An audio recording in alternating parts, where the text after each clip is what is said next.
The opinions expressed in the following are those of its participants and do not necessarily reflect those of the producers and the Six Talk Podcast Network. Also, the following contains mature material and mild language, which may not be suitable for all audiences. Discretion is advised.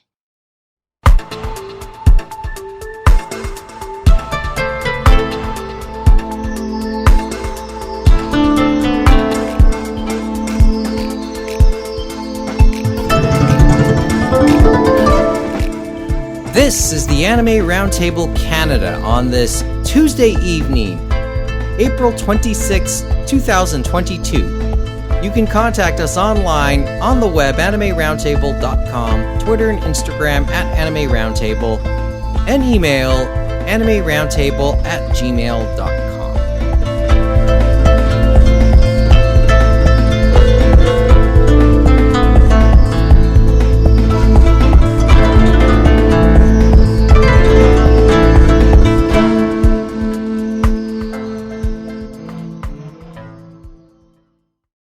Good evening from Toronto. It's been a little while, and we're kind of shorthanded tonight. We'll get into it in a few minutes. Mike Nicholas, Mohammed Shamarki, Kevin Ng are around the table tonight. James Austin, Jeff Gregg, well, it is a weekday. In Jeff's case, it's a school day. In James's case, well, we are in the middle of tax season. So he is chained up, maybe literally. We'll talk to him and Jeff. Well, we'll talk to James whenever he breaks those chains, and Jeff when the weekend comes around again. But Mo and Kevin were willing to do this Tuesday night thing. It's been like a month and a half since we've done a regular episode. I mean, I'm pretty sure it's only been 2.5 months, Mike. It feels that way, doesn't it? It does. Well, we were able to do a couple of space heaters, one with James, and that was on the 27th. That was the day Canada clinched its spot for the World Cup. That happened later that day.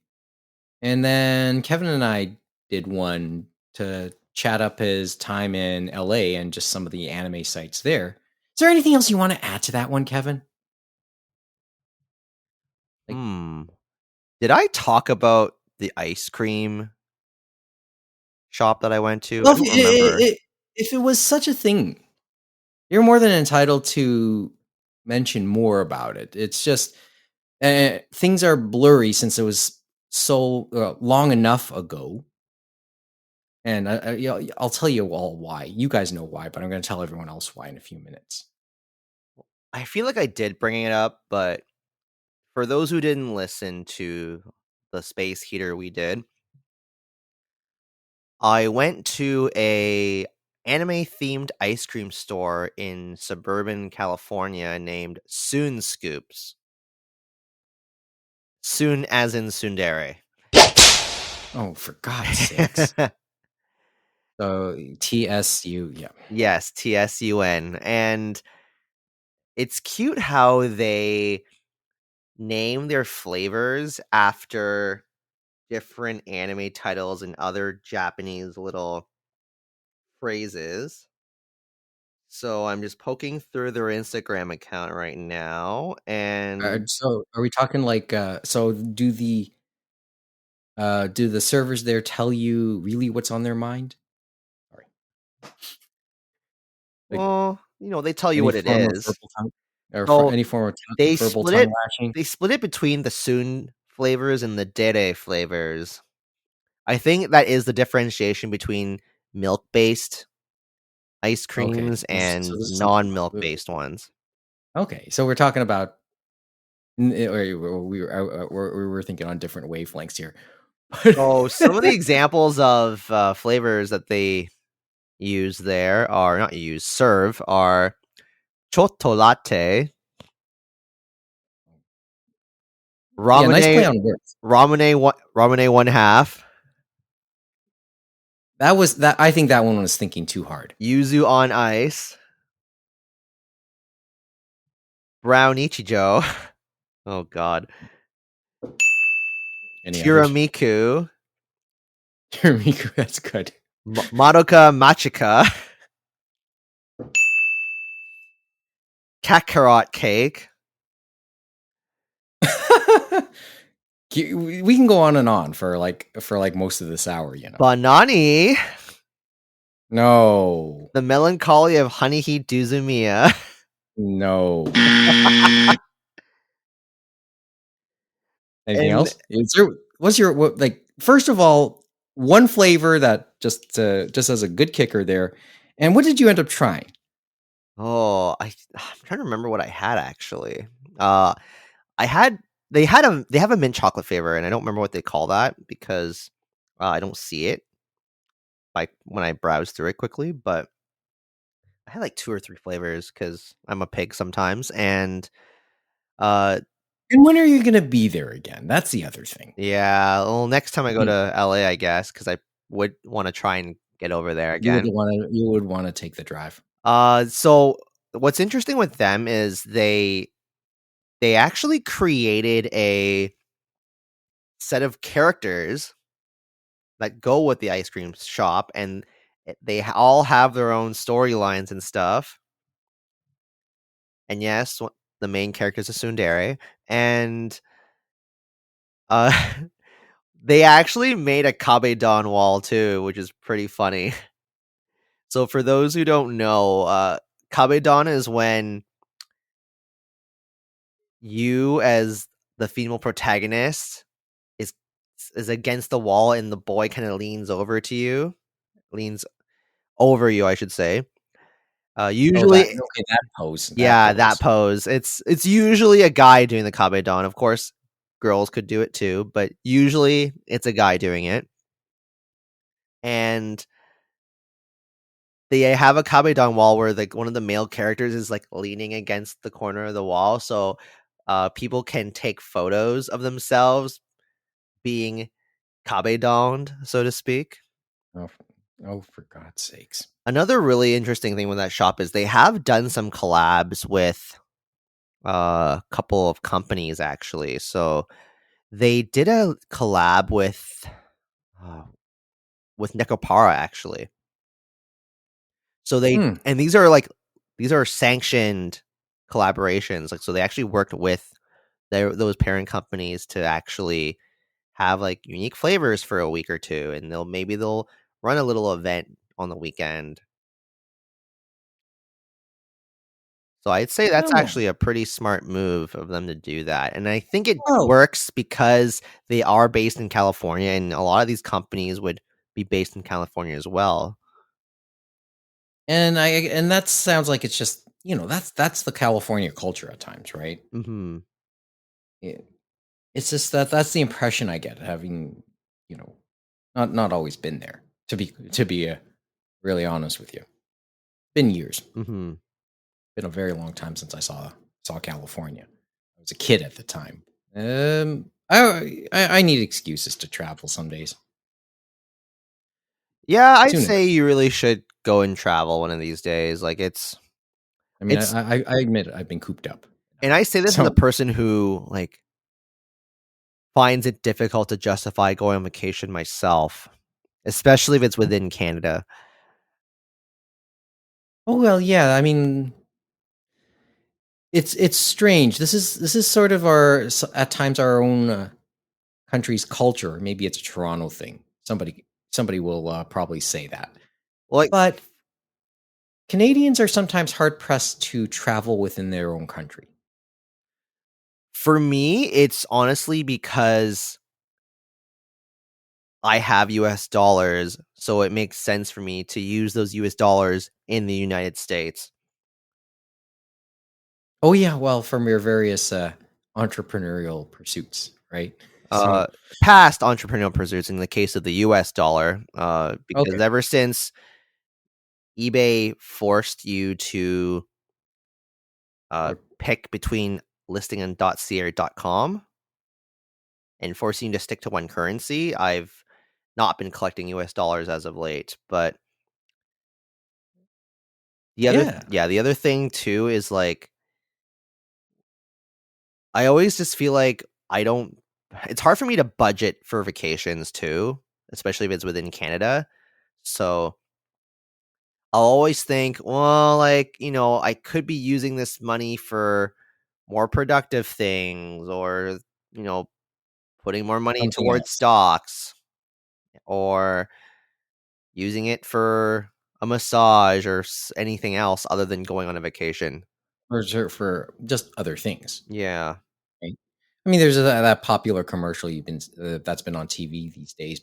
Uh, will you regret the things you didn't get, or will you regret the places you didn't go? Oh, is that the Ewan McGregor making you Yeah, seem like you're an idiot for doing stuff commercial? yeah, pretty much.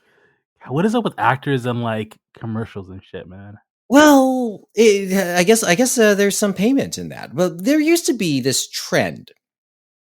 Now we're going to try and reel it into our fandom just a little bit. There used to be this trend decades ago, I think in the 80s and maybe the 90s, where celebrities would do Japanese commercials. And we're talking like Western celebrities. Your Arnold Schwarzeneggers, I think was notables, was one that stuck out. Sylvester Stallone's, like Hollywood, A-list Hollywood actors at the time would have done commercials for Japanese products.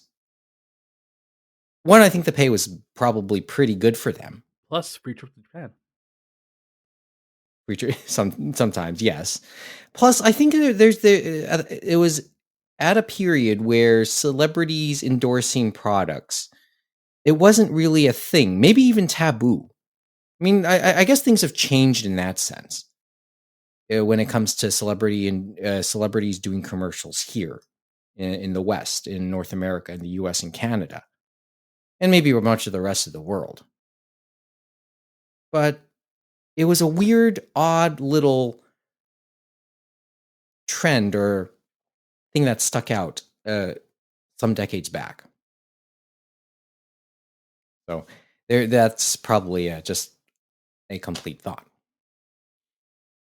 Now, how do we get to this point again in this conversation? I think we're talking about LA. Vacations. Yes, yep. Vacations. Yes, that's what we're talking about.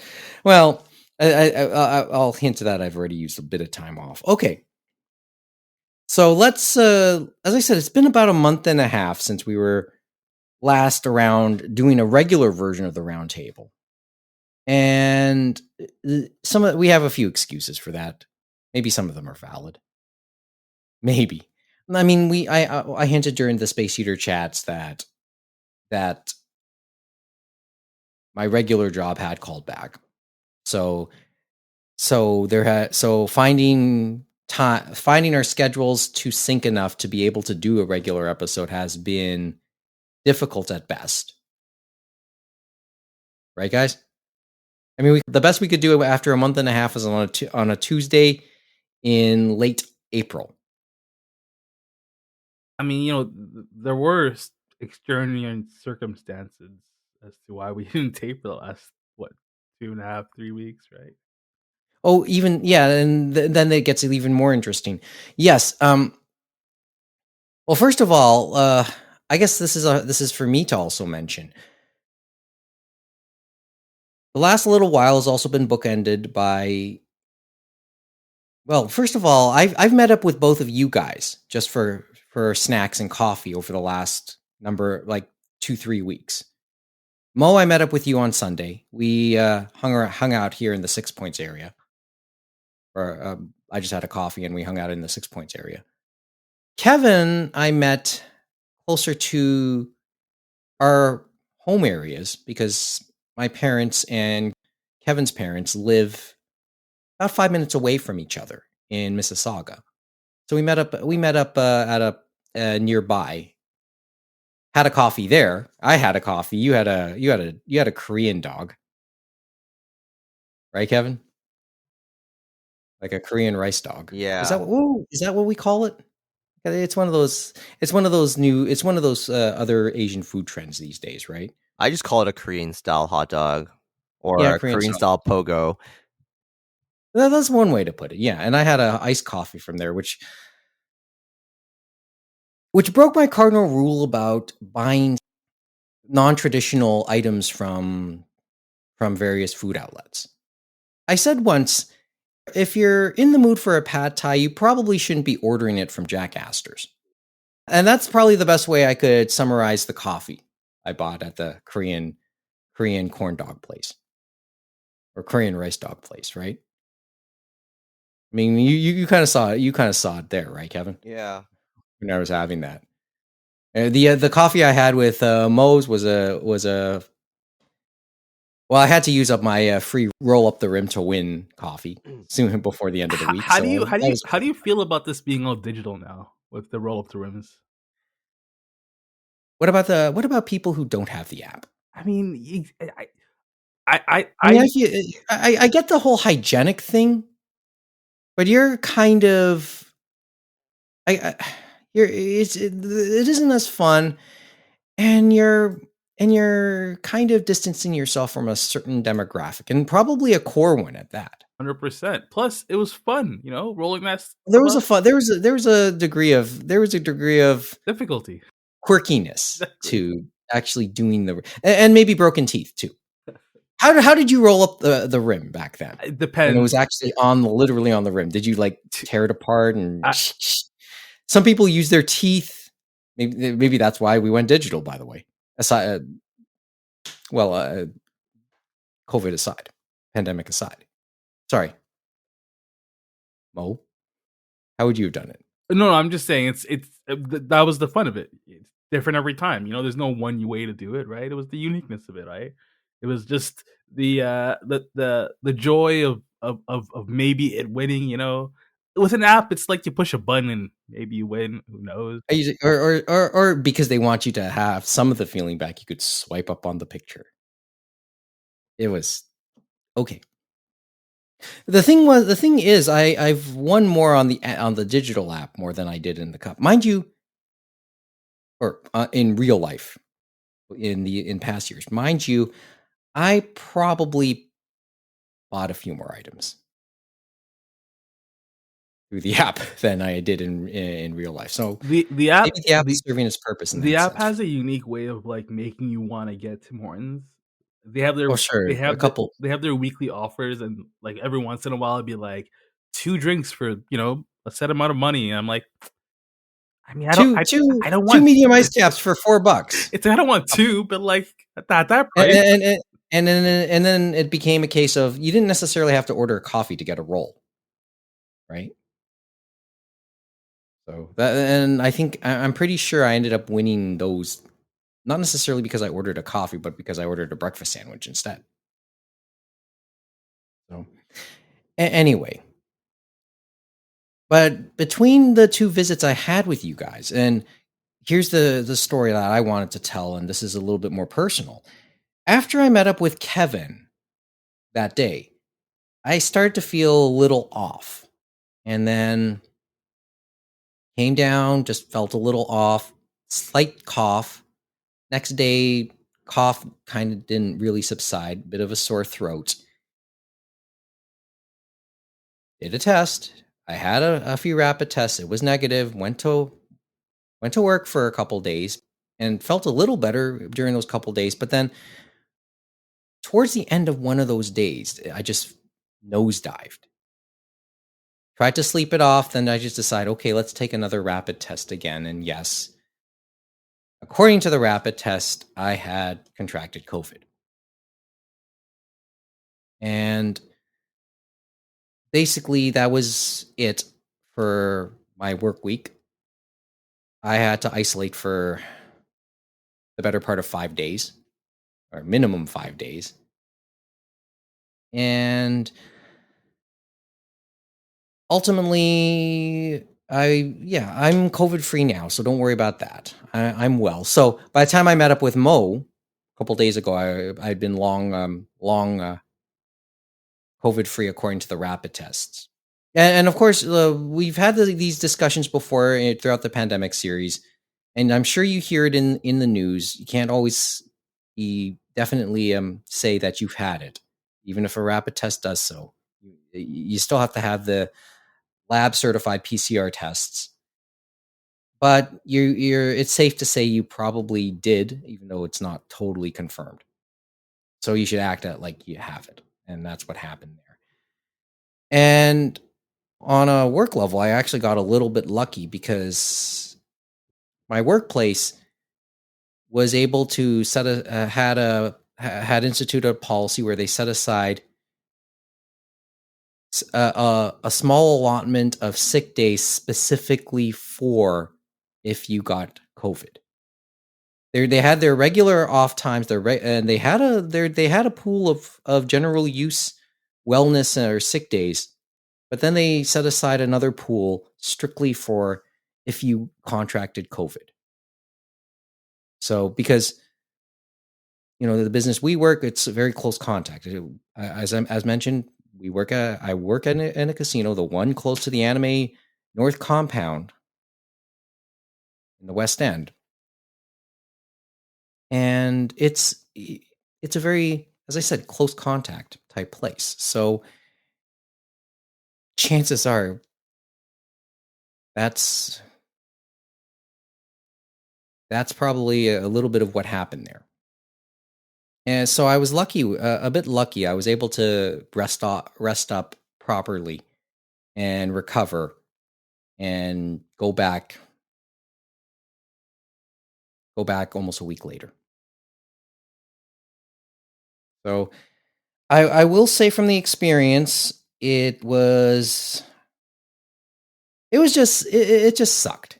Now, no point did I really feel like anything was anything fatal was going to happen. It did really just feel like a cold, but boy, it just pounded you down. So yeah, it did keep me pretty much down for the time I had it. And some feelings of fatigue still kind of linger. And that's probably because, you just never really had a chance to really move around during the time you had it. So some feeling of tiredness still reigns inside of me periodically over the last week or so. Mind you, the hours I've been working hasn't helped either. But that's part of the excuse why we haven't been around for the last couple weeks. I know some of us have had a couple of other things to deal with, but there's my excuse, and that's what it is. That's why I'm just happier now that I can just sit behind the microphone and chat for a little bit. But that's where we are. The others were made aware of this when it happened, so they've been really patient with this, or understanding. But I thought I'd let the listeners know, yeah, we're at this stage, I think, in the pandemic. If you've been careful, you've followed all the health advice, did the masks, did the probably did the vaccines, because I'm thinking that's a big part of it for me. While I got it, it didn't hit nearly as hard as it did earlier on a couple of years ago.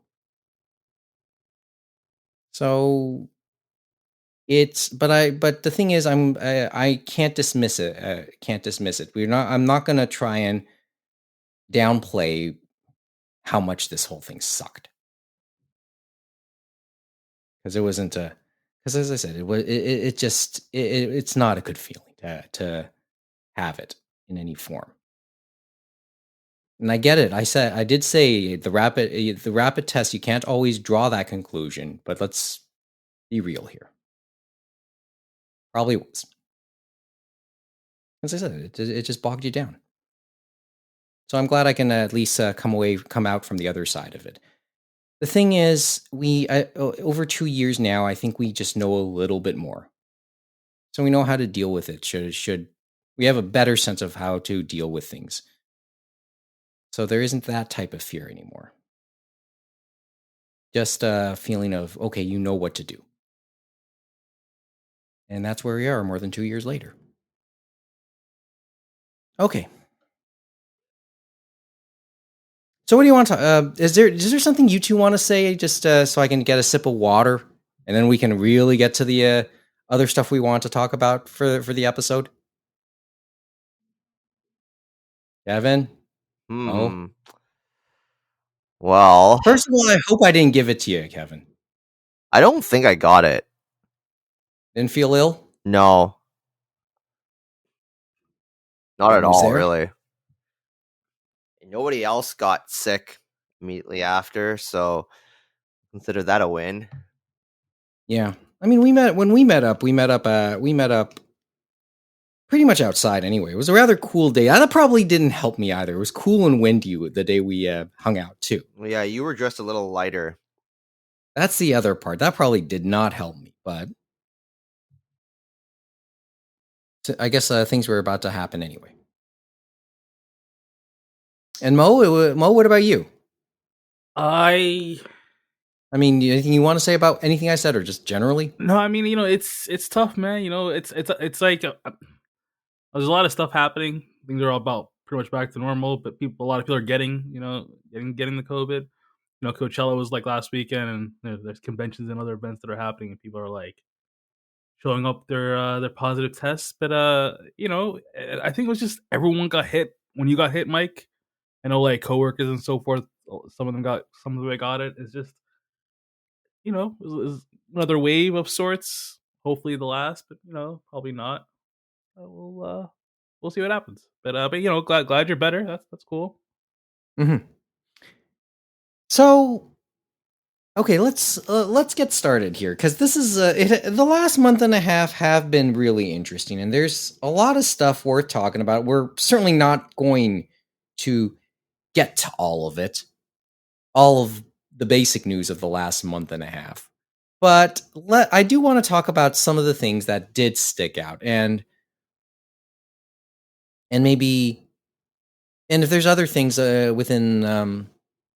within subsequent weeks, or subsequently that's also come up in the last couple weeks or last month and a half, we'll bring that up as well. But there's little doubt that that when the whole thing with Netflix happened last week, we would want to talk about it in some form.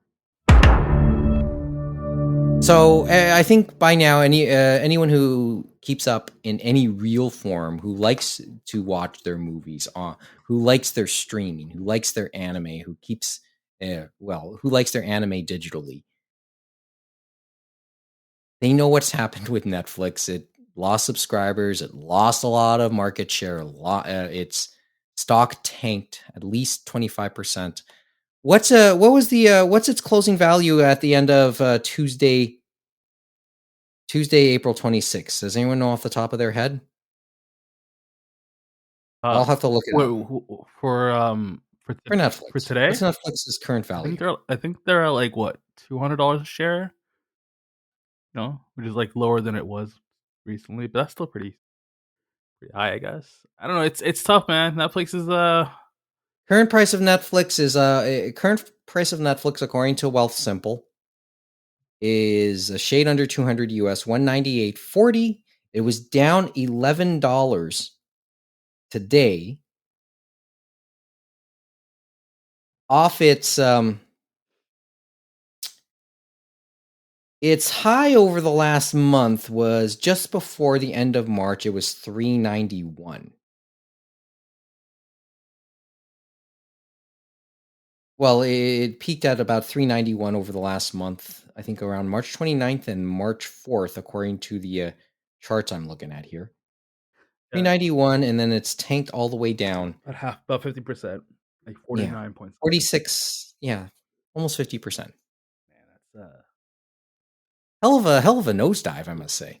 I mean, it's not the end of it. I mean, hopefully this will be temporary, and I mean, let's not forget it's Netflix. They have stuff coming out at some point, but it's, I don't know, like what can you do, right?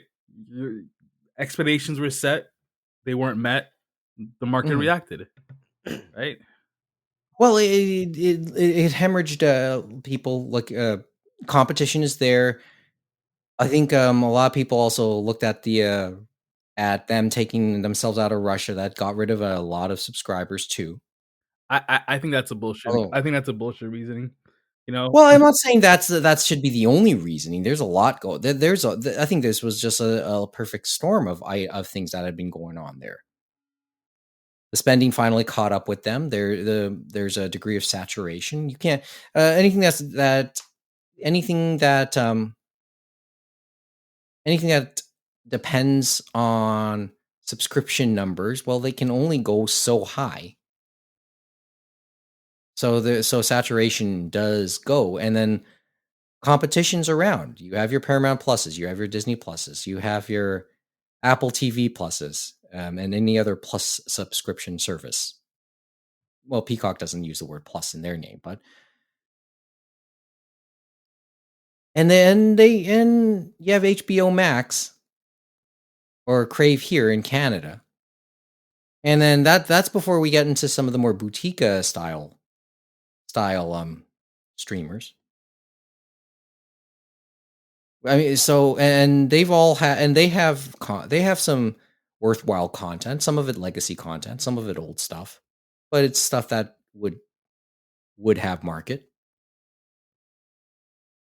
And Netflix, while it could always go for make a like buy out libraries or get licenses, and they also opted to make a lot of their own programming, and it was a lot of its own programming. And as documented here in the past, a lot of it was hit and miss. I mean, when we talked for 6 months about the Cowboy Bebop live action, I mean, it honestly kind of upsets me, their way of handling that in particular, their way of measuring success and what they deem to be successful. I know a lot of people know about the onslaught of animated shows that have been canceled over the years from Netflix, and how they were held to the standards of other more ridiculously popular titles that had ridiculous amounts of marketing behind them. I mean, it's just I feel like when you're going at the pace of we have to constantly be increasing for decades now, sooner or later you're gonna fall short. And instead of being prepared for that, for like a soft cushion landing, but no, no, no, just spend, spend, spend, and then it's just very frustrating, man. well, yeah, there's this thinking now that they're going to go for quality rather than quantity, right? I mean, too little, too late, right? Well, maybe it's sort of like inflation here. Well, okay, that's another story. But as all the talk came out, a number of things came into my head, and this is like Mohammed and I are going to try and rehash a lot of the chat we had when we met up around 6 Points on Sunday. You know what's funny? I always keep my location data on my phone, so then like I was looking at it and it showed like the route we walked, and it's just a whole bunch of like squiggles because we walked basically the same route back and forth and back and forth. Oh yeah, along the area, right? So, like, obviously, there's an anime angle to this. I want to get to that a bit later. There was I cited a curiosity about a CNBC article that came out in light of it, and we know a few things. And as Mohammed said before I hit the record button, a few things have changed in the 6 days since that article. It was a CNBC article written by Alex Sherman that said legacy media has disrupted Netflix. The consequence may be mutually assured destruction. That's a hell of a term to be using in this climate right now. Upshot is, yeah, legacy. And when he says legacy media companies, when we say legacy media in our fandom, we refer to things like physical media, DVDs, Blu-rays, basically older technologies. But when we in the context, but saying legacy media in the context of the whole Netflix discussion, at least in terms of this article, we're talking about established movie studios who started their own streaming business. So yes, your Disney's, your Paramounts, your HBO Maxes via Warner Brothers, your Universals and Peacocks. It's also kind of maddening to think that they've had years of like head start on this. Like they knew this was happening. Like every major studio was gonna make their own streaming at some point.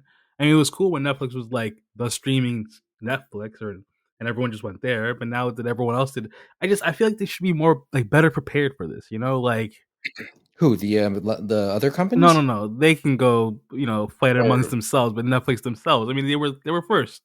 You had the lead. You were the first one, right? Like, how did you not foresee this? It's just, as in Netflix. yeah. Maybe they did, but their strategy was to spend on their own original programming. And not just programming here. Of course, we constantly talk about, them making investments and wanting to make programs that would appeal in other regions or made in other regions, and with the hope that would appeal outside of its intended place or outside of where it was produced. I mean, this is the one thing that I have to give, I've noticed about Netflix. At the very least, you are able to, it's the first mainstream service that was able to mix in non-Western, non-English speaking stuff successfully into its service and make it appealing to people who spoke other languages. And yeah, that we are talking Asian content. We are talking, Latin American content and some odd European pieces. It puts it all in the service. Like we talked a lot about region blocks before, like in the home video worlds and licensing for different regions, parts of the world. But Netflix kind of cut through that to some degree. Mind you, of course, some licenses are region specific. So what's available on Netflix in the US is different from what's available on Netflix in Canada, and then whatever is in Japan doesn't necessarily apply to Canada as well, or in Europe, or UK and Australia, or just about any other region that has Netflix. Your library will vary. But sometimes they're able to get in. Sometimes they make their own deals and gain almost worldwide distribution through the service, which I know to fandom and a lot of people was something that was long desired. And you got it to some degree through Netflix, to some degree, and that's, I guess, for us in our fandom, that's sort of what right now legacy media companies don't really have. Although that's changing a little bit. I guess you can make that argument. It's changing a little bit. We talked a lot about what happened to Retro Crush, right? A few months back when it got bought out, or AMC intending to buy Sentai Filmworks.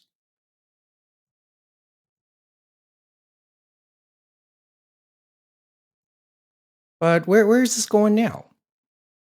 Right? I think the mutually assured destruction that Sherman kind of referred to in the article is, Netflix sets the pace, and now if it's setting the pace that a lot of other media companies had to follow, and they've caught up, maybe weighed them down a little bit, or was able to pull them back a little bit, but they're still the pace setter. And if Netflix is tripping, how does legacy media companies, how do the old school branches react? It sounds nice, but can they make it work for them? There was this utopia, like a lot of people thought there could be a utopia where competition is good. I mean, theoretically, competition is good, right? But not at the behest of an all-out bloodbath. Well, all bloodbath where nobody survives. I think that's the condition we have to mention here. Or Elon could just buy it all. Well, yeah, that's another thought. That's another story altogether. So,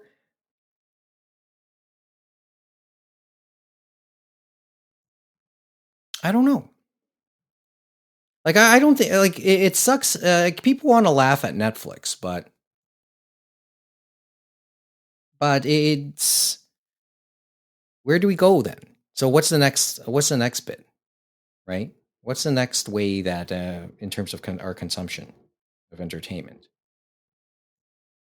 right? I mean, unless there's a dramatic change in like physical media or media devices in general, like unless we make some kind of like sci-fi leap in technology, which we probably won't. I think we're just stuck with streaming. I mean, uh, physical media is good and will always be around. I don't think they'll ever not have physical media, but we'll just be moving more towards limited edition, specialty run, you know, small sets of certain popular shows. Okay, so let's get into the anime part of it, right? I mean, I think we always said anime like is sort of a bellwether, has been known to be bellwethers in these type of things, or something's a bellwether in all of this, right? I mean, we made this like okay. Let's go back a little bit, and then maybe we can organize the thoughts just a little bit. So I'm going to throw a bunch of things at the wall and see what sticks here.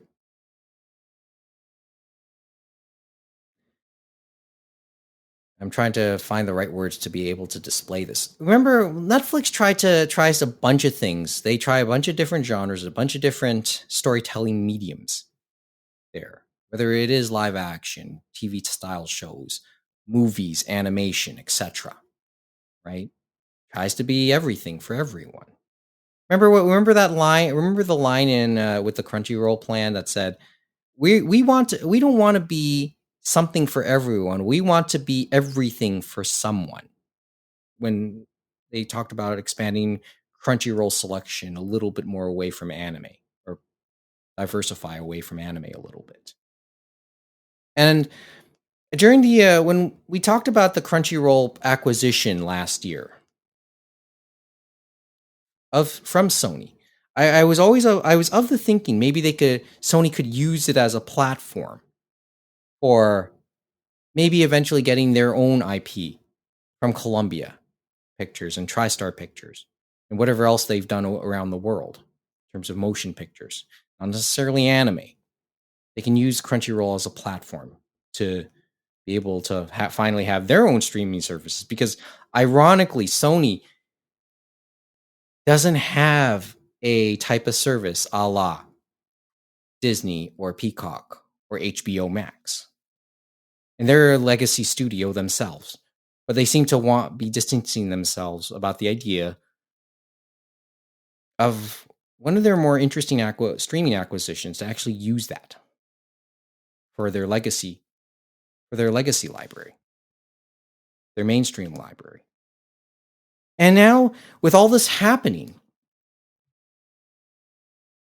maybe I've had to rethink it for myself a little bit.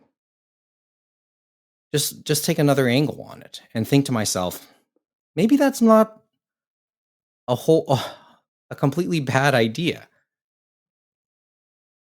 Because you can now say if they tried to be all that could weigh them down. That could anchor them down. Anchor a service like Crunchyroll down and mess them up later on. Trying to be too much for everybody. I mean, I see it like the game Risk. I know you guys play the game Risk, but Netflix is trying to win by having people everywhere all at once. I mean, Crunchyroll's, they got Australia, they're chilling. They don't want to risk capturing other parts of the board. Just, you got your spot. If people are going to go visit, they're going to go visit, but no need to risk it all. And I feel like Netflix is losing a lot of ground, a lot of competition popping up everywhere.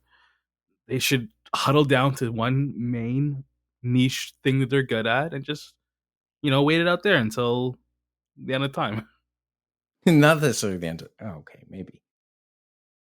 So what's your thinking? That they should focus strictly on their on their original programming and almost nothing else, not try and get any other licenses from a previously made programming. I mean, That's sort of Apple, actually. true. Isn't it? I mean, Apple is cracking out amazing content now, but I mean, it's tough. I mean, you don't know what's going to be successful. I mean, these shows cost an arm and a leg to make. It's tough. I mean, do you buy stuff and hope that works out, or do you produce in house? Obviously, producing in house has its benefits. You can get a Stranger Things type hit on your hands, or God forbid you get a Cow Bebop on your hands, which should probably consider putting some more money into. Honestly, I'm thinking because he canceled Cow Bebop, that's why their stock prices tanked as hard as it did. I wouldn't go strictly there, but I mean, some people say if they continue pumped more money into that show, that probably they'd be more broke, and that's probably overstating it. So I don't know. This is where all the confusion starts to begin, right? And really, I just wanted to actually start talking about it, and I know we'll talk about it a little bit more. Kevin, do you have a thought? Because I know what was your first blush when you read the CNBC article? Well, I mean, I think it'll be I know it's slightly different from what I was beginning to think, but it's not necessarily wrong, and I think it's worth a talk. I think it was really just a matter of when this would happen rather than an if.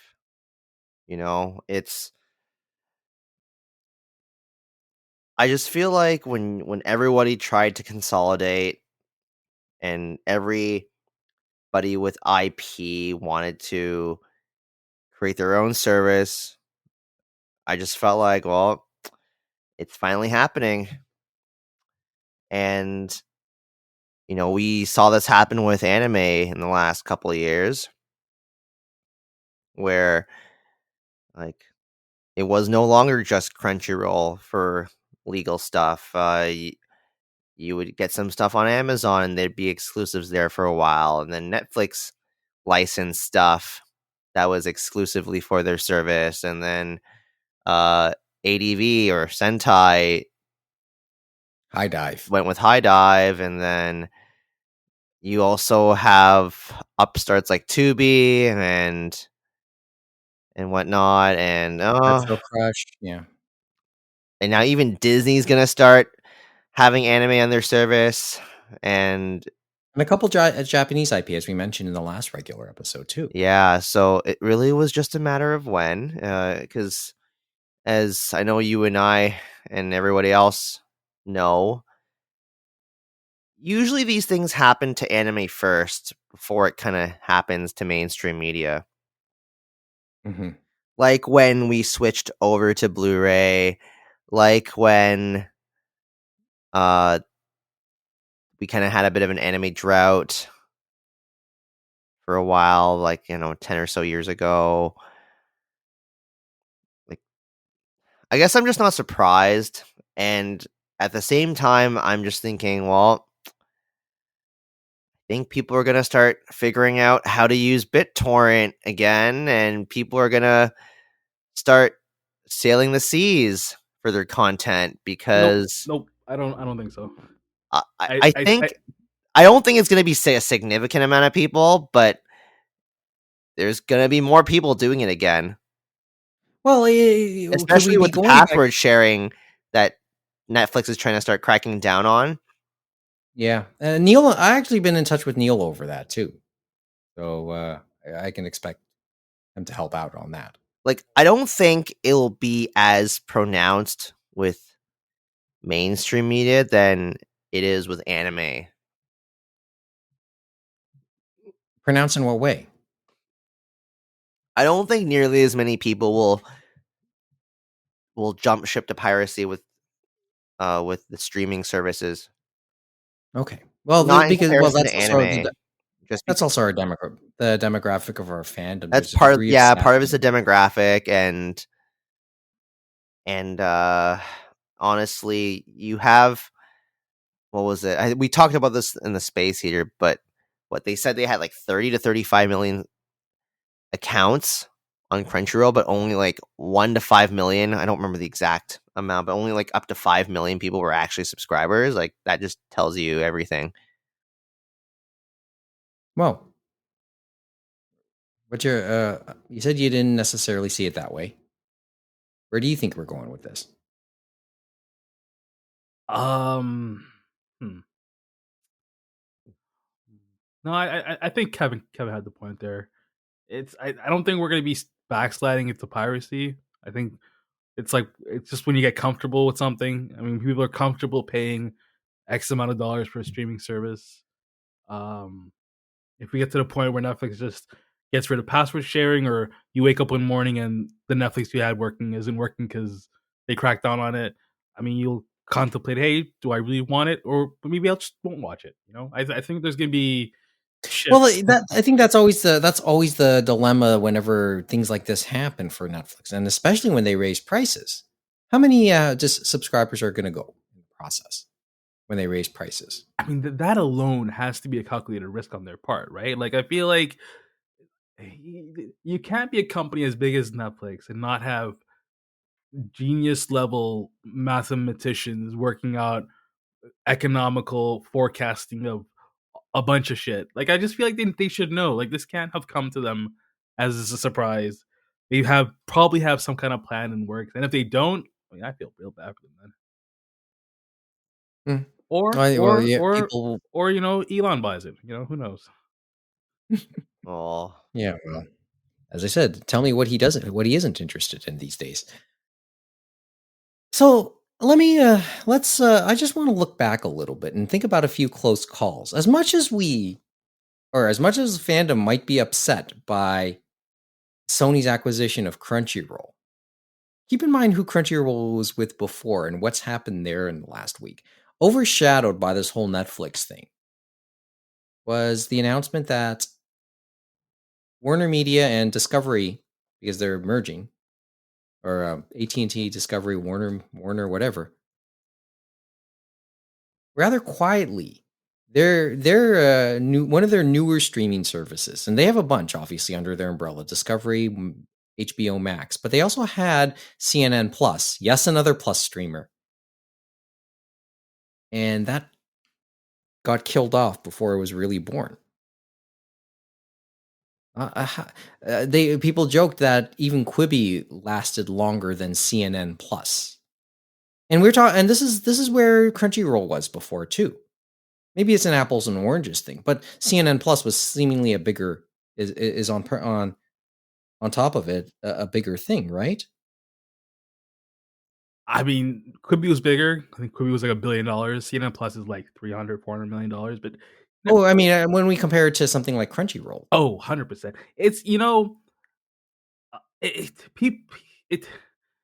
people can do amazing things with a little amount of money.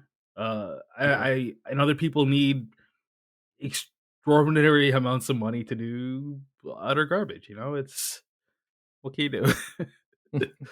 well, and this is just interesting to me, I guess. It's just, as I said, it just happened before. Like, keep in mind the Warner and Discovery merger is near in its final stages, and people said, well, this wasn't really in the Warner. This was CNN Plus was something Warner was doing before the Discovery thing. So really, this is just probably Discovery saying, nope, maybe this isn't such a great idea. Let's just cut it now. But imagine what could have been if Crunchyroll remained under that umbrella. I think if Crunchyroll had remained under their previous owners or under that umbrella, Crunchyroll would still have been Crunchyroll. I don't think anyone was gonna mess around with Crunchyroll and what Crunchyroll does. Even now, well, that's the interesting part, right? Even now, I don't think Sony's gonna, or if they're smart, they won't. Like, why mess with the golden goose? It's working, producing. I'm assuming it's making money. If not, then God. But if it, assuming it's doing all right, just don't mess with it. Well, that leads us to some other thoughts about where we're going to go next, right? Are we going more? Are we going to be more genre specific, or medium specific again? Like Crunchyroll not going sticking with the anime and the Asian programming? Maybe is that still the way ultimately a way to go, or should they just or more general programming like the Netflixes, like all the incumbents, or this is just one of those blips in the road? Which is just a fascinating, and it's just a fascinating story to all of us in the fandom. It's worth noting that when I try to Google any stories about what could the fate be of any anime that Netflix has produced or has agreed to produce, there's almost nothing said about it. A lot of those projects at this point seem safe. Things, of course, are changing by the day. But with all this talk about anime on streaming services and growth in them, so maybe so the whole bit on anime on streaming services, wherever it is, there's a degree of growth. So it's a good segment, still a rather safe segment. I mean, I think. let's not forget that it's gonna always be an ever evolving growth market in like newer generations and so forth, right? Like what we talked about earlier, right? Exactly.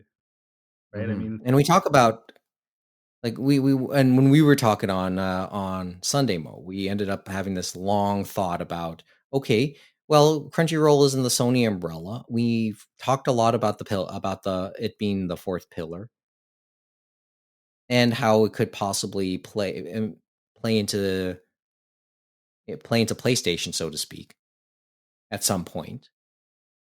We've always speculated about that, and that's still not happening at this point, obviously, because the whole bit with PlayStation is ongoing.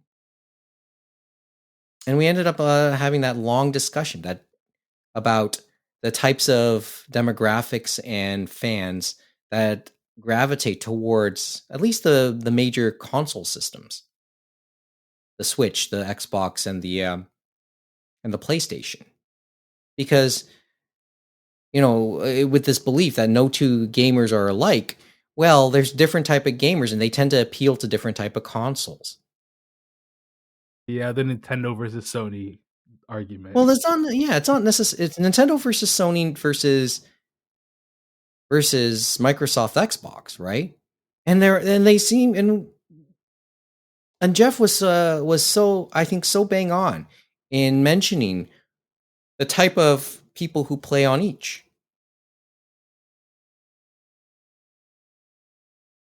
The people who would play the Xboxes are probably more into the first person shooters, the sports games.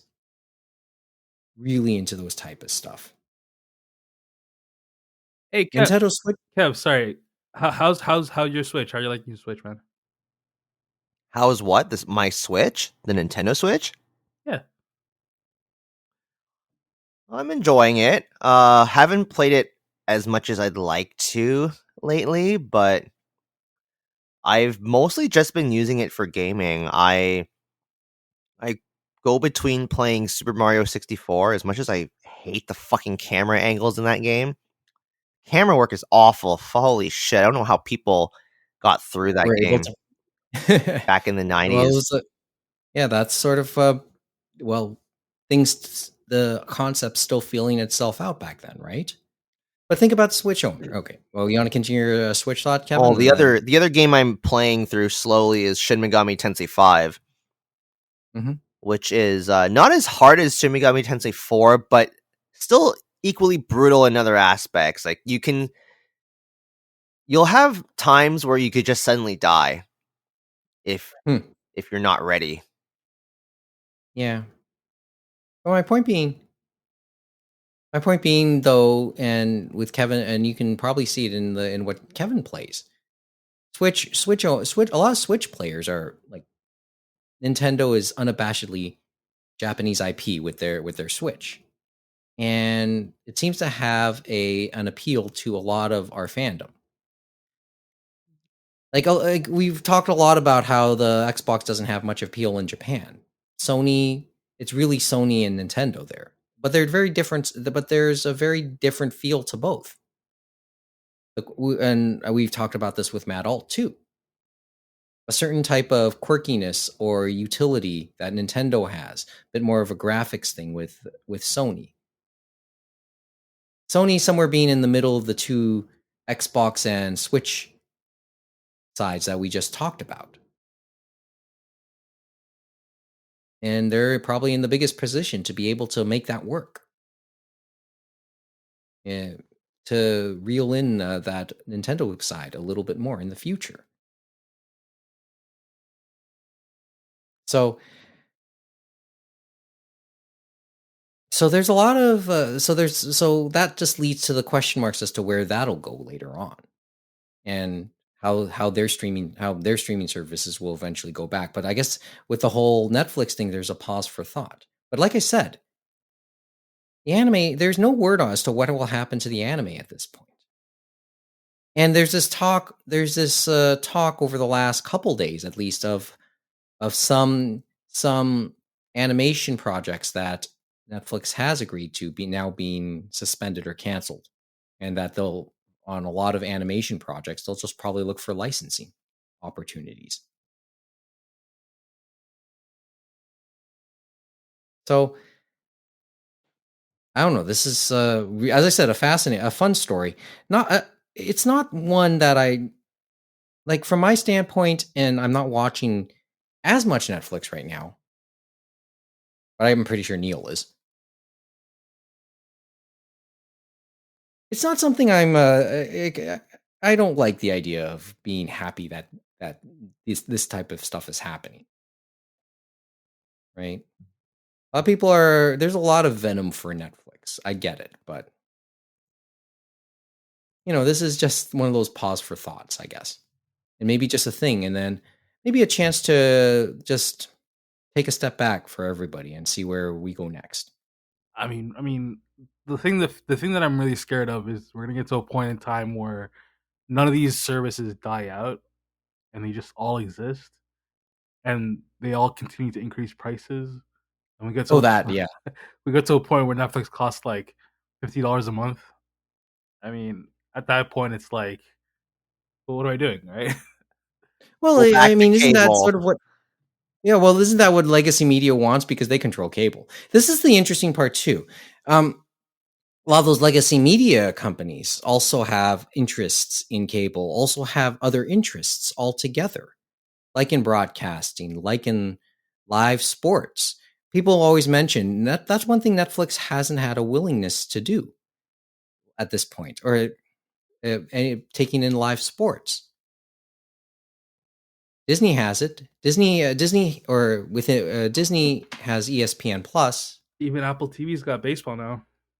Yeah, Apple TV. That caught a lot of people's attention, and and there's a constant rumor that they'll take in NFL Sunday Ticket. On the topic of NFL, Amazon took in the rights for Thursday Night Football beginning this upcoming season. Peacock has WWE Network and would show stuff from the Premier League exclusively through their service, with the shuttering of NBC Sports Network. ESPN puts most of its NHL coverage on ESPN Plus. Turner doesn't really have. Turner and I guess Turn Warner. I don't really know, but they took in the NHL as well. There'll be some limited streaming there, I'm sure.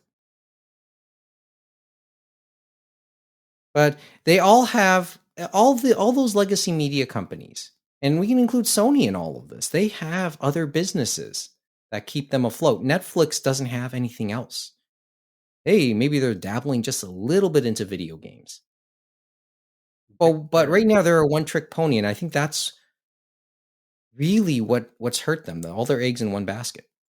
That's how that's a bit of, I think, a lot of the story about what happened, but that's what has also been working for them too, right? That's the double-edged sword of being really good at one thing. But what if that one thing bottoms out on you? Really focused.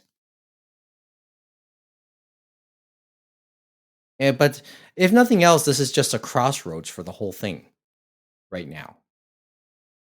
It's it's something that everyone's considering because I mean, what Netflix is dealing with now, Disney's got to deal with.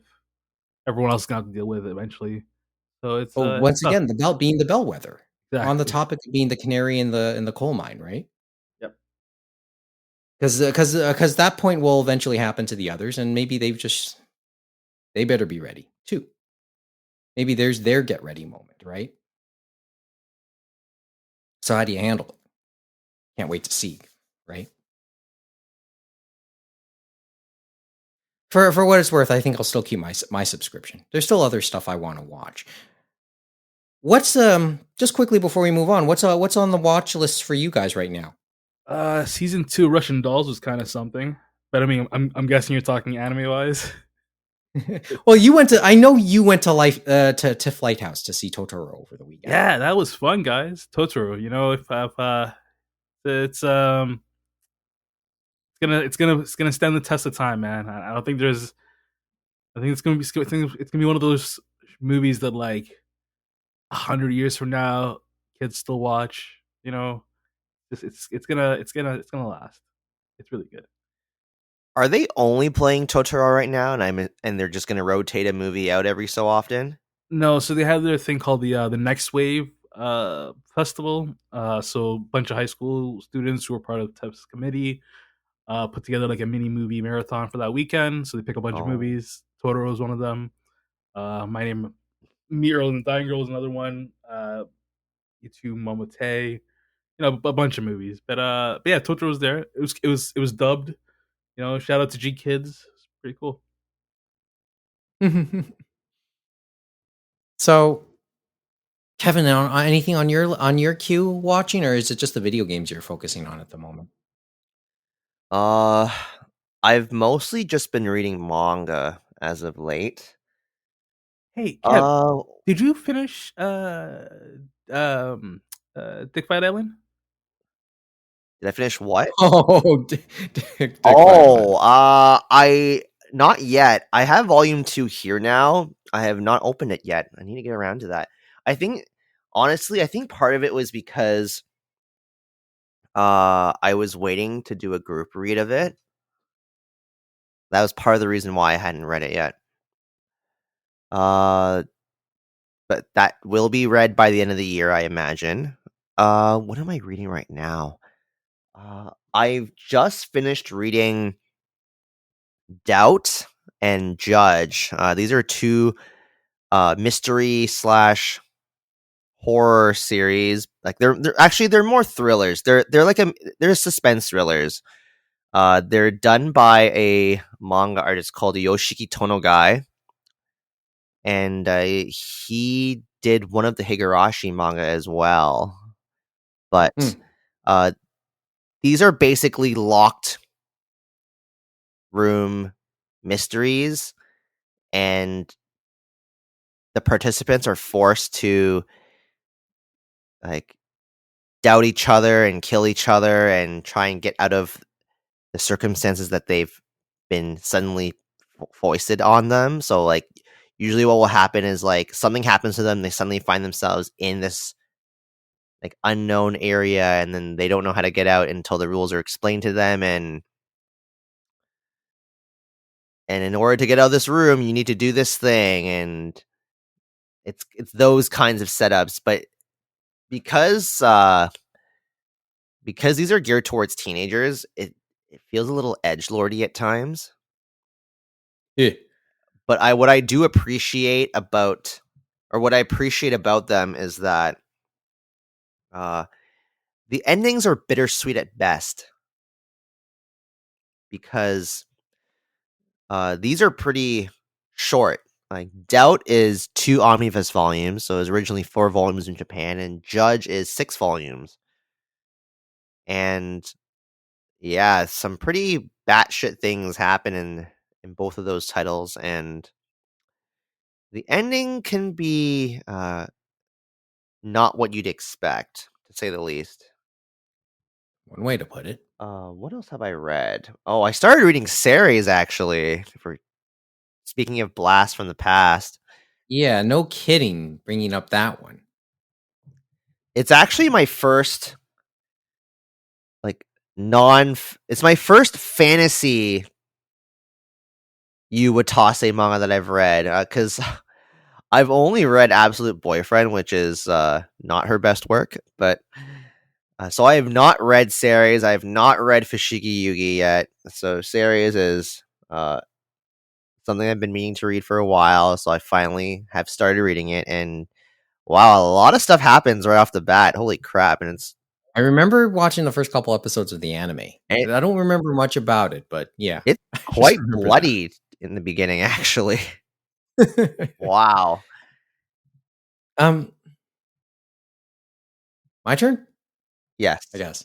Okay, really, it's not the greatest amount of watching, and I mentioned it's not on Netflix. I haven't given myself time to watch the second season of Be the Beginning. So I'm going a little bit more recent, not necessarily like a little further back on some of the stuff I'm choosing to watch right now. I haven't gotten through the first episode, but I think the one that's caught more of my attention, and this is going back to, it's coming off of Funimation and going into Crunchyroll now.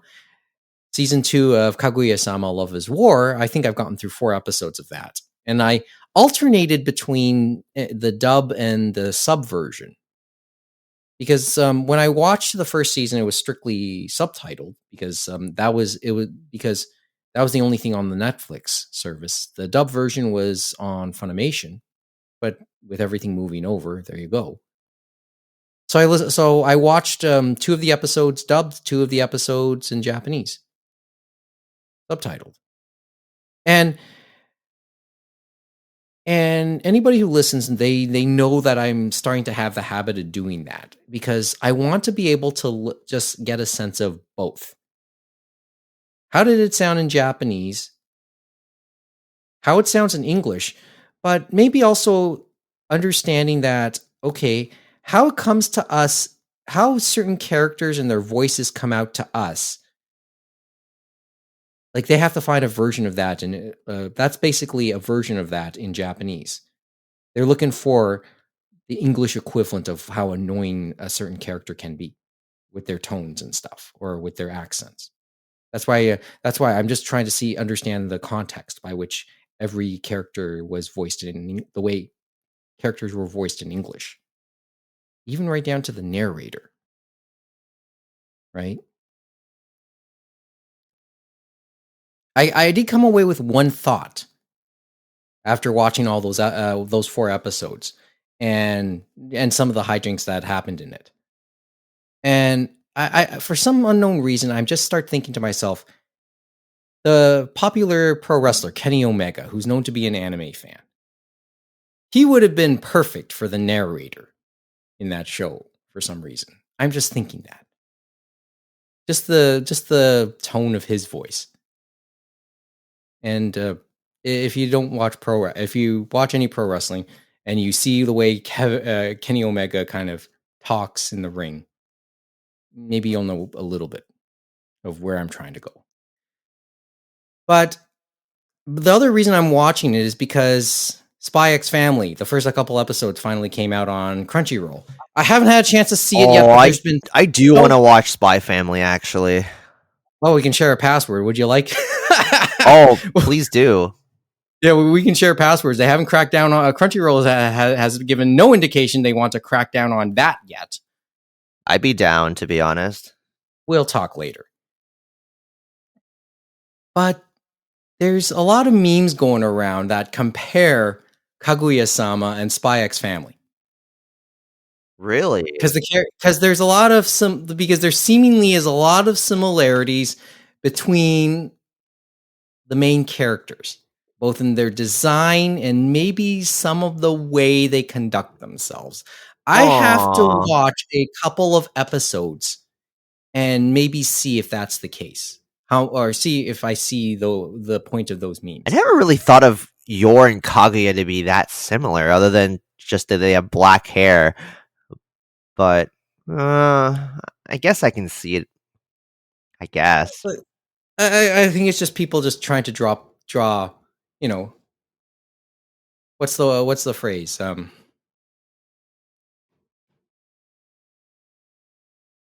chasing, I guess, or just trying to chase a point or something. I forgot. There's a phrase and it's on the tip of my tongue, but it's okay.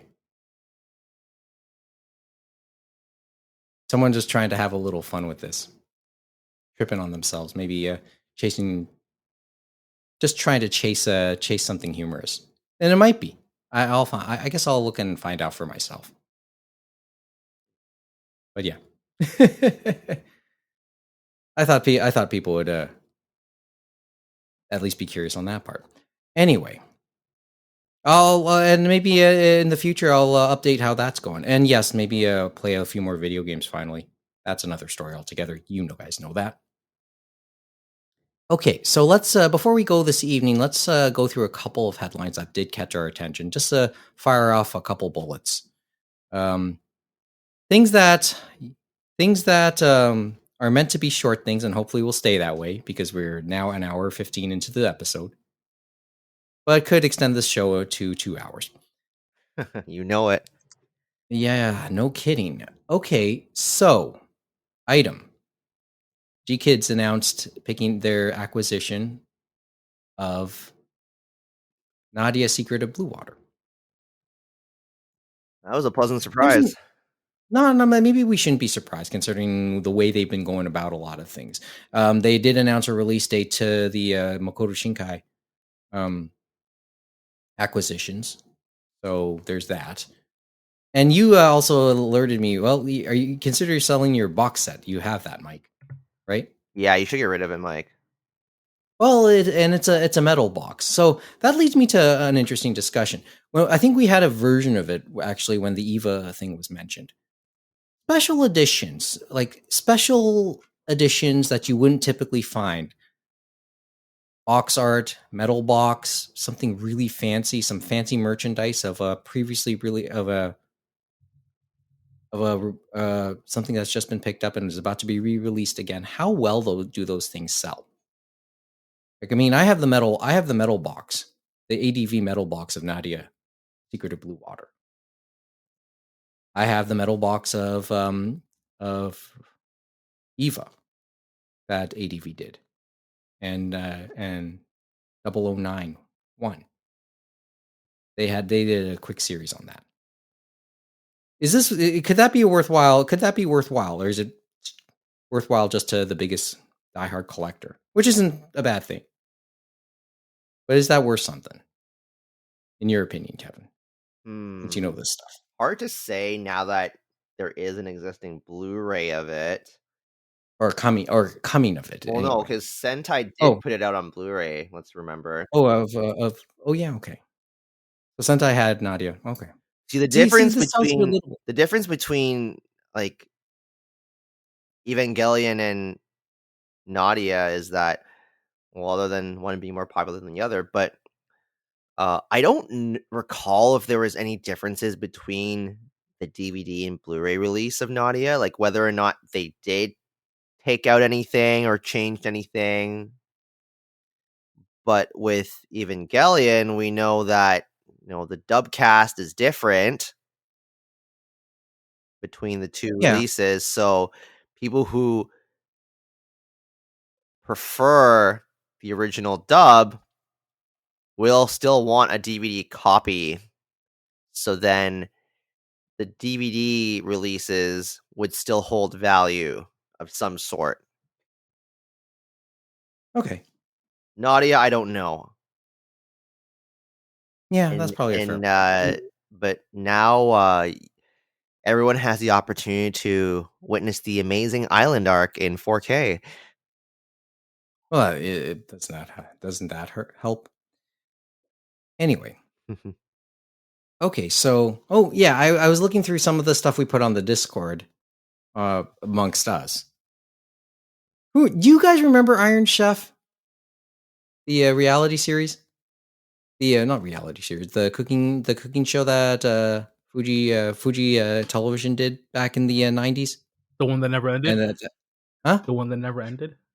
Well, it sort of did. I mean, they have like other versions. I mean, I'm pretty sure. Oh yeah, I think the Iron Chef America has finally been canceled, but Canada's still going strong.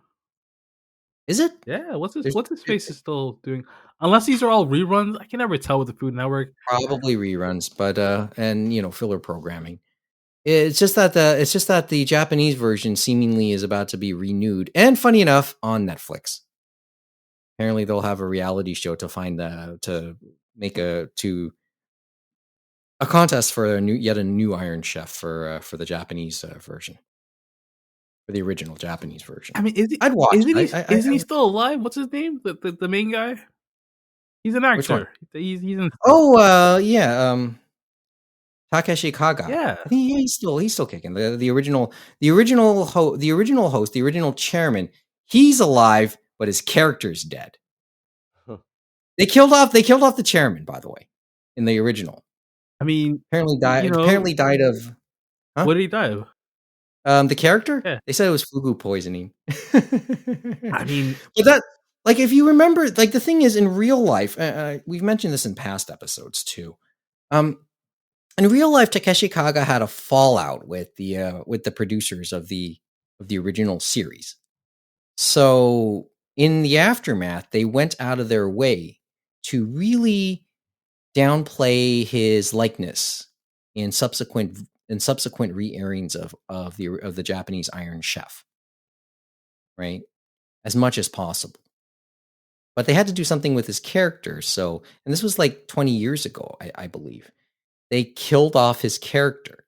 He died of food poisoning. He died of fugu poisoning specifically, I think.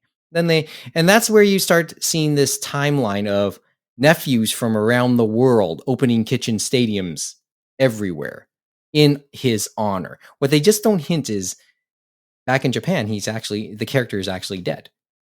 And when Iron Chef tried to renew itself in Japan, I think a little more than 10 years ago, I think it was like 2008, the first scene you saw was one of Kaga's nephews standing at his grave,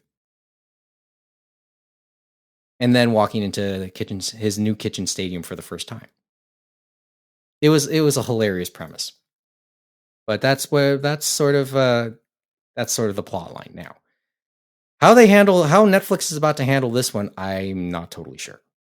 I'd watch it though. I was a fan of the original, and I was a fan of Iron Chef America too, and did watch a couple episodes of the Canadian edition as well, all of which are hosted by apparently the character's nephew. Okay, and finally, I guess one more item before we go tonight. Oh yes, you mentioned this to me when we were walking around 6 Points, Mo. Something about a Maid Cafe. It sucks that it already happened. But yeah, the video is cool. I mean, I don't know if you got a chance to see the video. There was a Pokemon themed Maid Cafe in the east end of our fair town here. Yeah, in Scarborough. It was apparently at Oshi Sweets Cafe, which is in the East End in Scarborough, as I just said, along Kennedy Road. And let me just pull up the website. They have an Instagram. Maybe we should put that up if I remember to put up links for the episode. Yeah, it's in Scarborough along Kennedy Road, 3376 Kennedy Road. Maybe for people who go to Anime North, that might be at least worth checking out. At least the regular version of the cafe. And they seem to have a thing about periodically doing pop-up cafes based on these type of IP. I think they did a Sailor Moon one earlier this year too. I don't know what else to mention about it. I'd probably just check it out for the for the coffees. Support local. These guys did a pretty cool thing. Well, it's it's all good. Plus, they might do it again. Well, what could be I think there's a few eateries around Toronto that's trying to capitalize on anime themes. I mean, Kevin just talked about it with an ice cream shop earlier. I think there's a wings place that tried to use One Piece as a logo recently. I'll have to look this one up again. I'll send you guys the link. But I looked this up. I know this is call me curious, so maybe I'll pop by the cafe at some point. Oshi Suites along Kennedy and Scarborough. Okay. And finally, this evening, let's see to our duties. Oops. Let's see to our duties as the official podcast of Anime North. The big announcement this week is that they Open registration, right? Didn't they release the cap? they lifted the come one, come all, enjoy the awesomeness that is July weather. the same weekend as the Toronto Indie. I just found out. Oh, the Indie's back too? Damn. Yeah, and that happens the same weekend, 15th to 17th. Anime North 2022 attendance cap has been listed. Mask and vaccination requirements are still in place. They've also announced their first guests, mainly, of course, English voice actors Kara Eberle, Aaron Dismuke, Caitlin Glass, Aaron Zek have all been announced. And I apologize to them if I mispronounce their names. I have trouble with Japanese ones too, if it makes anyone feel any better, as has been well documented. Do you guys have a reaction to this one? I mean, the sense I always had when the announcements were made is that there is a sense of wanting to go, but a sense of leeriness as well because of the 2 years of the pandemic.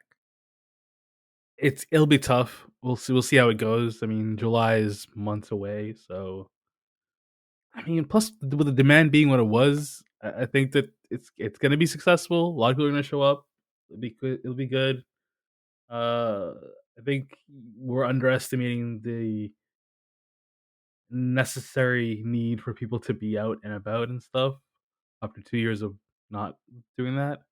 I know Jeff will have more articulating words on it when he drops by, but yeah, I think it's gonna be good. Kevin, you have a thought?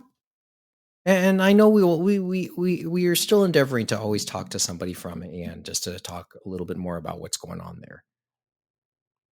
I'm a little surprised they lifted the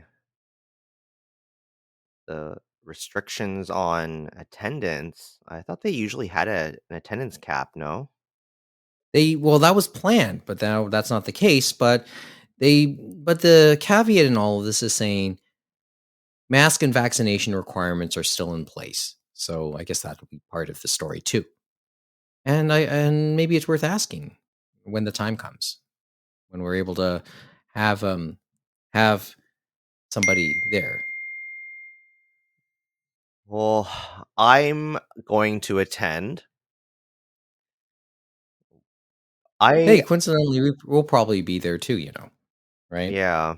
I don't know. I kind of do miss anime cons, so I know you probably have the most experience at going to other cons other than Anime North. yeah, I think of the 5 of us, yeah, I think I've been to the most I've been to like the most cons, the biggest in variety terms of anyway. variety, yeah.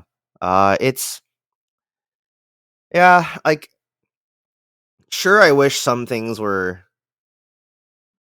done a little better at times, and I wish we had more international guests, but I know with Anime North, like, this is how it is, and probably And it's not always, and when it comes to Anime North, it's not always the point with that. Well, the exactly. guests aren't always the point. It's the gathering.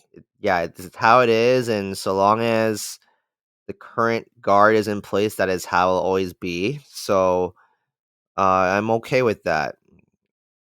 And I think it'll be a good time, or at least I hope it will. And hopefully there won't be some other subvariant that will massively infect us all again. Knock on wood. I think there's a I think a subvariant. There's a certain inevitability about it. The real question is, okay, how bad is this going to be, and when is it going to happen? Well, because you could make the case that this current subvariant is worse, but then, I battled something. I'll say that much. well, I don't know we what it was exactly. our government stopped giving a shit, so on with the show, right? Mm-hmm. There is an election for them to more focus about, right? Oh yeah, well we're about a month away from that, so we'll talk about that when it happens. Maybe the victory party will be at the Congress Center again. Oh, that story. I think there'll Oh, that be, story. I think it's a distinct possibility. Oh no, I'm not discounting it at all. It's just that it's probably happening at the Congress Center.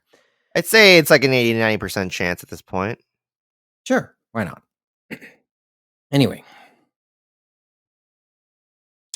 that's all that's on my mind tonight. At least what I think we could talk about. Oh, you know what's also coming back, Mike? What's that? The Toronto Japanese Film Festival in Oh yes, person. that. In Okay, person. so I know. I looked at who gave me. I know I saw the lineup, but I can't say anything stuck out to me. But okay, Kevin, is there something that's one movie that stuck out to you? Yeah, BB Assassin. Yes, I literally just saw the poster for that one.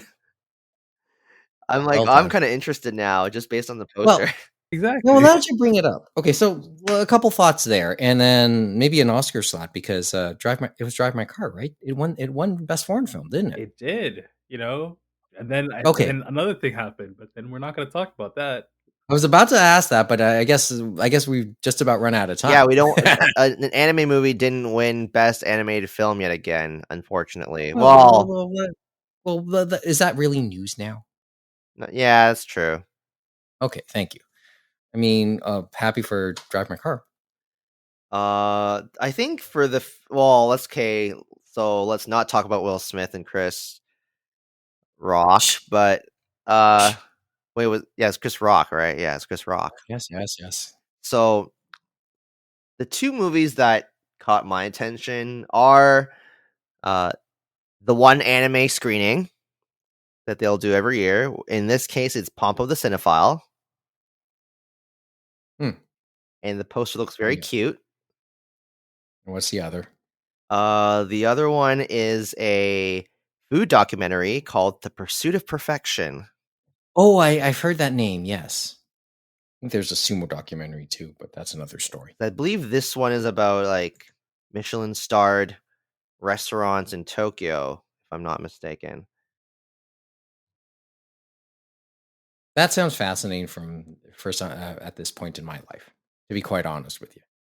Yeah, I'm a sucker for food documentaries. Oh, sure. So am I. That's why I brought and food shows and those type of things. That's why I brought up Iron Chef. Actually, now that I'm going through the list, they're going to be playing a stop motion animated film called Junkhead, and the Takashi Miike offering this year is the Great Yokai War Guardians, and it looks like a kids cartoon. Not kids cartoon, looks like a kids movie. Actually, it looks a little outlandish, but could be awesome in that sense. Yeah. I mean, we talk yokai a lot, or yokai has been part of the discussions on this show for over the pandemic series at various points. So why not? And Takeshi Miike always is usually one of those guarantees.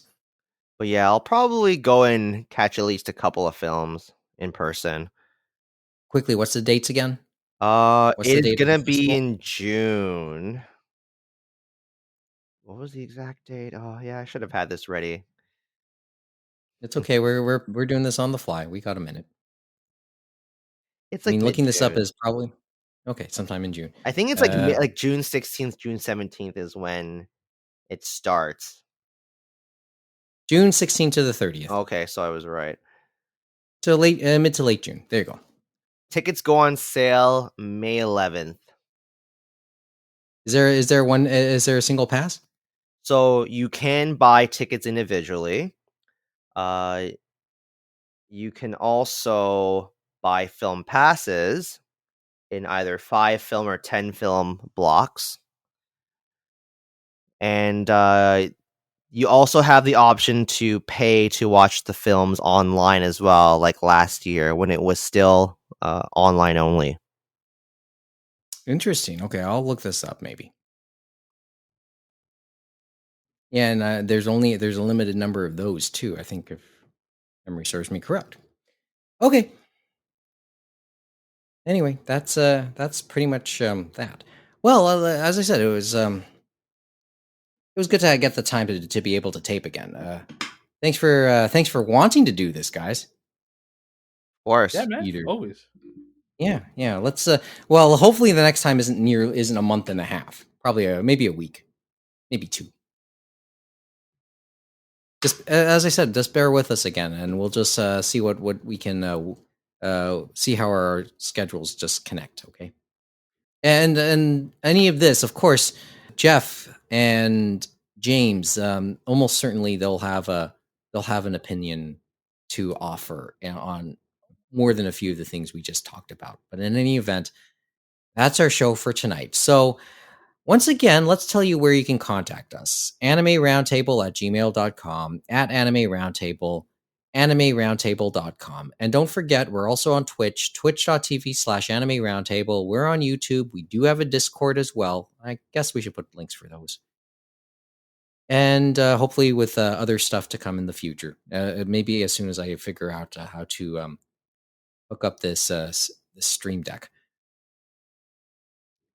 But as a podcast, don't forget to give us a review wherever you're enjoying this, whether it be on Apple Podcasts, Google Podcasts, Stitcher, Spotify, or whatever podcatcher you're using, because reviews and good reviews will always help us in getting more listeners to trip in on us. And we're always looking for...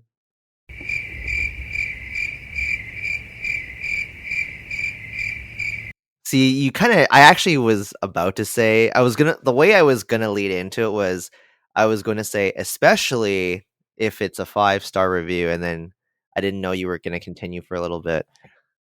But yes, leave us a 5-star review for the reasons Mike said, especially if you know us personally. No, I think that those are the only reviews we've gotten so far.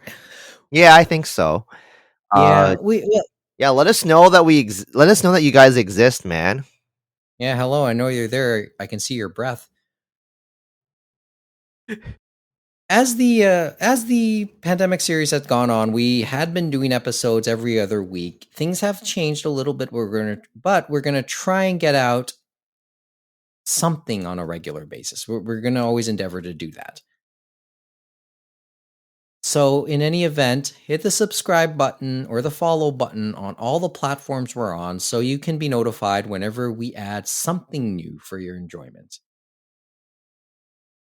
The opening theme song is entitled Fubuki Snowstorm by Piko Misaki, which is the title track of her latest album. You can check out more of her music at picoinfinity.com or her Facebook page at Pico Zen Music. But once again, that's all we got tonight. So until next time, and hopefully that'll be pretty soon, thanks for listening. Good night from Toronto, and join us again for another edition of the Anime Roundtable.